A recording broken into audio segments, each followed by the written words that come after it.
सर्व सर्व्हिलन्स आहेत ते ठेवतायत आणि कुठलेही मुंबईमध्ये जर आपत्ती असली तर सर्वात प्रथम कॉल याच विभागाला येतो आणि याच विभागाच्या माध्यमातून ज्या काही समस्या आहेत त्या देखील सोडवण्यात येत असतात। या ठिकाणी एक महत्त्वाची बैठक देखील पार पडते। त्या ठिकाणी या बैठकीमध्ये मुंबई महापालिकेतील सर्व ज्या सरकारी आणि निमसरकारी कार्यालयांना सुट्टी देण्यासंदर्भातल्या जी बैठक आहे ती होते आणि थोड्या वेळातच या ठिकाणी सुट्टी देखील महापालिकेच्या आणि सर्व सरकारी आणि निमसरकारी कार्यालयांना ती जाहीर होऊ शकते। आपण पाहतोय हे सर्व जे ऑफिसर्स आहेत ते सध्या हॉटलाईनला बसलेले आहेत आणि हॉटलाईनवरती येणारा प्रत्येक फोन आहे तो देखील या ठिकाणी ते स्वीकारतायत। सीसीटीव्ही वरती आपण पाहिलं तर मुंबईमधील असंख्य जे सीसीटीव्ही आहेत ते या महापालिकेच्या हेडक्वार्टरमध्ये आपत्ती व्यवस्थापन विभागामध्ये आहेत आणि याच आपत्ती व्यवस्थापन विभागाच्या माध्यमातून आपण सीसीटीव्ही वरतून जे लक्ष आहे ते ठेवलेलं आहे आणि सर्व जी माहिती आहे त्या सीसीटीव्हीच्या माध्यमातून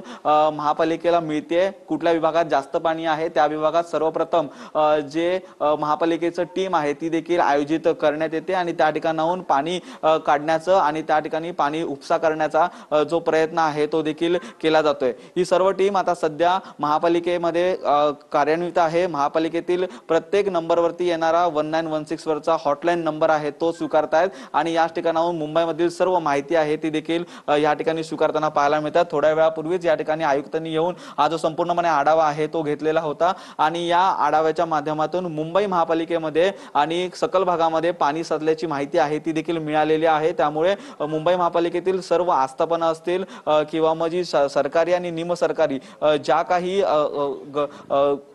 ऑफिसेस असतील त्यांना आता सुट्टी आहे ती या ठिकाणी जाहीर करण्यात आलेली आहे। आणि महत्त्वाची बातमी म्हणजे जर मधून घेतलेला हा आढावा आपण या ठिकाणी पाहतायत। आता थेट जाणार आहोत नांदेड